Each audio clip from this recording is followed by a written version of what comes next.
Copasetic, 1926.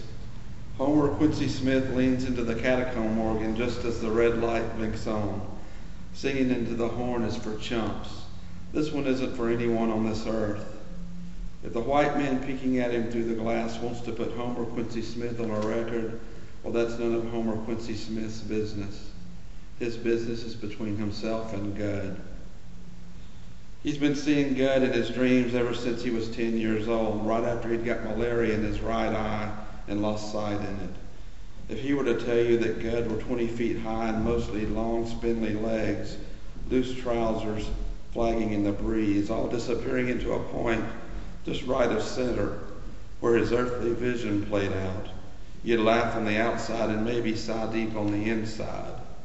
If he says nothing but sings it out, I want Jesus to talk with me, that falsetto will slice into you like some phantom cold norther, unnoticeable to anyone else, except for the shiver it leaves when it comes out the other side. 2010. Lincoln Cope looked up what he thought was a tunnel and saw what he thought was a light. It occurred to him that it might be a Silver Streak Railroad train, maybe even the famous Pioneer Zephyr bearing down upon him. Then again, maybe he'd grown small. The tunnel was a gun barrel, and the bullet was just about to arrive with a one-way ticket into the dark lights. I want Jesus to talk with me. He sang halfway to himself, halfway to Homer Quincy Smith on the other end of a Sony Walkman that was as humorously outdated to Cope as it would have been completely alien to Homer Quincy Smith.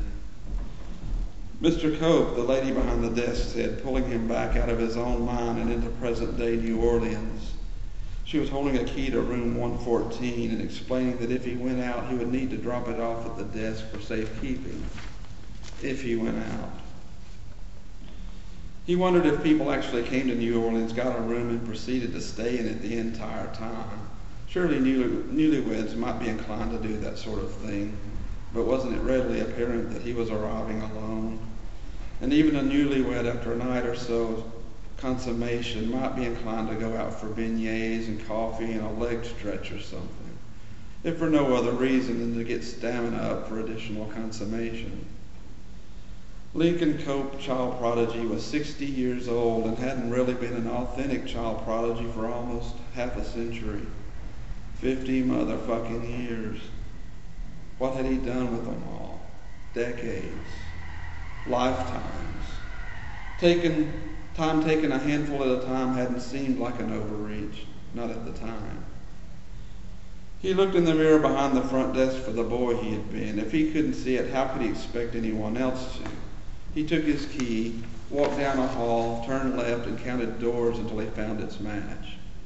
Entering the darkened room, he crossed to the window and tugged the heavy curtain at both ends, making sure that it covered every last inch of light, shutting out the wet, hot summer afternoon sun and everything that moved beneath it in the streets. He would take a nap and go out tonight when the breeze off the Gulf cooled things down. Boy, would he ever go out tonight.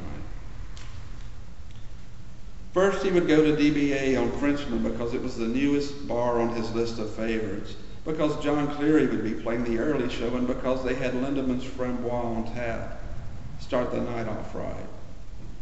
From there, he would hit Mimi's in the Marigny, the Shim Sham, or whatever they called it now, Hotel Monteleon's Carousel Bar, and then Johnny White's, because he loved the fact that Johnny White's had never closed, not even once, not even during Katrina, that they didn't even have locks on their doors. That, as Gypsy Jesus would say, was commitment to a cause. On he would go until he reached John Lafitte's blacksmith shop sometime around sunup, because it was the oldest bar in the United States.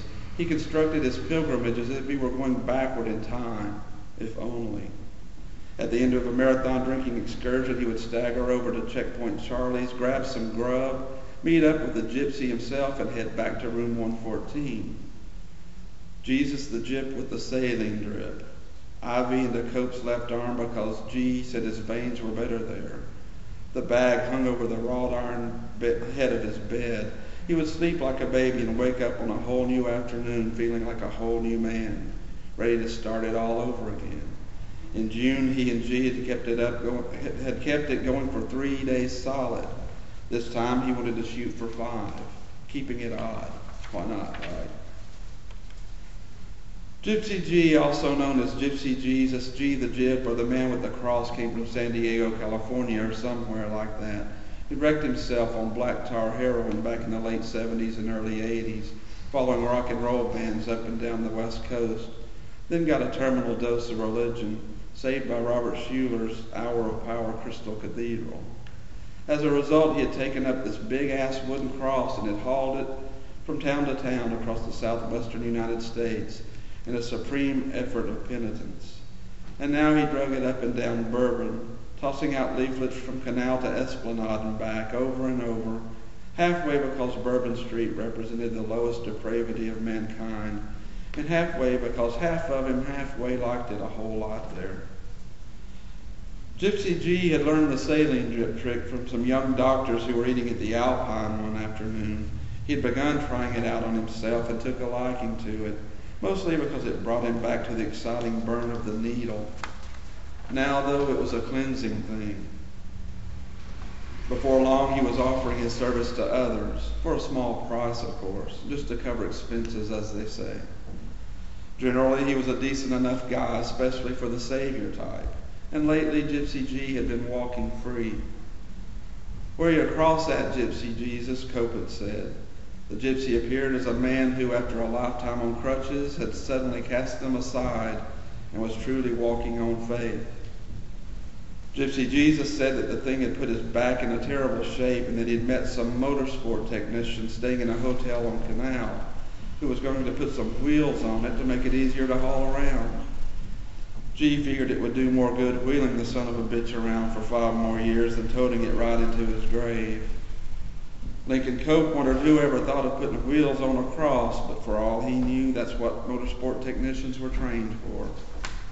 And he realized that the true blue Jesus himself might have done it if he had had to drag the thing as far and wide as his buddy G had. Lincoln Cope had known G ever since the fall of the big storm. While most of New Orleans scampered away like rats ditching a sinking ship, there had been a hardy remnant who had stayed and even thrived in isolation. And they had bonded in a way that few outsiders would ever comprehend. It had been one of those unending and unforgettable nights at Johnny White's where Cope had first offered the gypsy a swig of his well vodka. "We must understand our bodies are the temple of the Lord," Gypsy G had said that night in between swallows. "Whatever we put in them should be for spiritual nourishment." He told Lincoln Cope that people were only soul matter, a byproduct of sorts, borrowing their bodies for a short time like a man would rent out an apartment. Cope had never heard it put that way before, but he had sure felt it. Many a time he had had the strange feeling that he didn't really own his own body, like he was just kind of stuck with it until something else better came along. Or maybe just until he could find his way out. As time went along, Lincoln Cope found himself drawn to Gypsy Jesus more and more as they passed in the quarter. Gypsy almost always had something worthwhile to report, and in return he got to know Cope better and better. Lincoln Cope was born in the 504, 1949, same year Professor Longhair started playing the pepper pot. Cope's mother had worked the same place. Fess brought the crowds and she cleaned up after them. He made the big time, she made time with some sailor at the Valentine Ball and had Lincoln Cope on November 10th. By then, Fess was working dates across the southeast playing Mardi Gras in New Orleans to crowds who'd never seen the place and wouldn't know Fat Tuesday from Stormy Monday. And the Blue Jacket was off in Yokosuka or somewhere drinking Suntory with some pasty-faced geisha and wowing her with stories of his conquests as he added her to his list. Since he had never had no dad running off to work the docks or oil fields every morning, Cope thought Sweet Willie Lemieux was pretty run-of-the-mill father figure material. He taught Cope that the secret to playing trumpet only ended with the tongue and the lips. All of your head, he would say. You always got air in your lungs, but unless you push it through your brain first, it ain't going to come out as anything more meaningful than a riverboat horn. By the time he was 13, Cope was wearing Sweet Willie's boots, making a dime note a day on Contest Street, mostly blowing for the white tourists that wanted to see what real jazz cats were all about, without having to cross any thresholds, if you know what I mean. White ladies wearing furs, calling out for Down at the Old Bull and Bush, or Knees Up Mother Brown. It was 1964, first time anybody heard him called Copasetic. He was fronting a three-piece at the Old Parisian, which ain't there no more.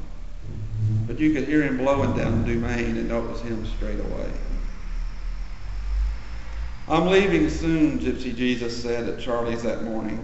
Cope had played up enough for a couple of coffees and a run through the rinse cycle. Checkpoint Charlie's being a combination bar, laundry, restaurant, pool hall. And he was mixing everything with a splash of whiskey that he'd accumulated somewhere in the night. Where are you going, Cope asked. To see my father, Gypsy G said. He lives in Milwaukee, and I haven't been this close to Wisconsin in 25 years.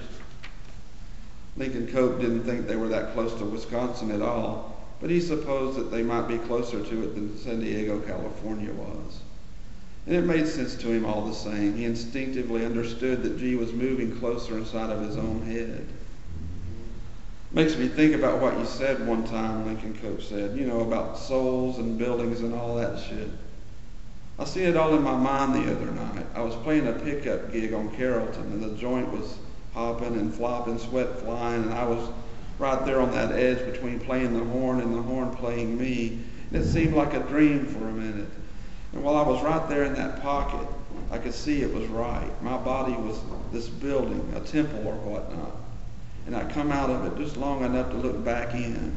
And I could see my soul in there, stuck to the wall, kind of like one of those darts with a suction cup on the end of it.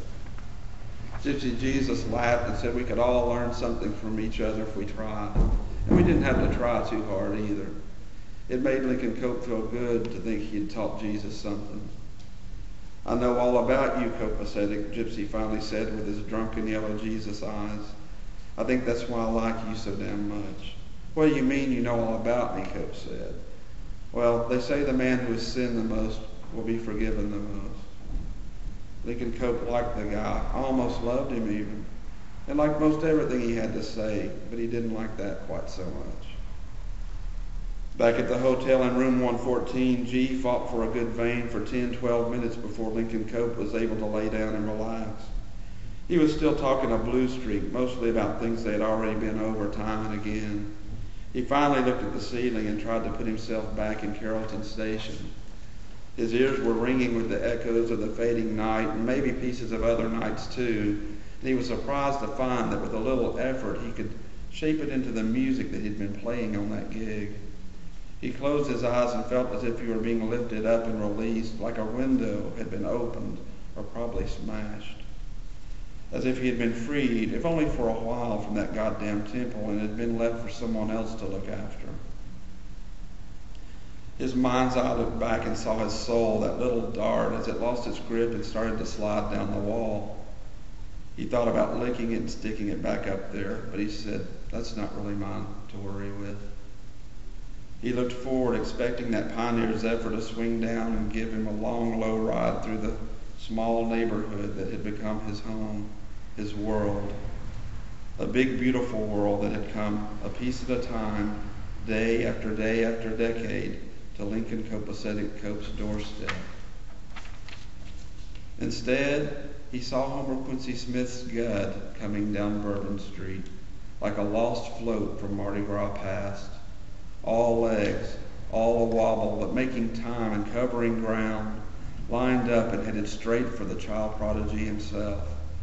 Lincoln Cope knew a shitload of something real old was turning into something altogether new, and he didn't have clue one what it was yet.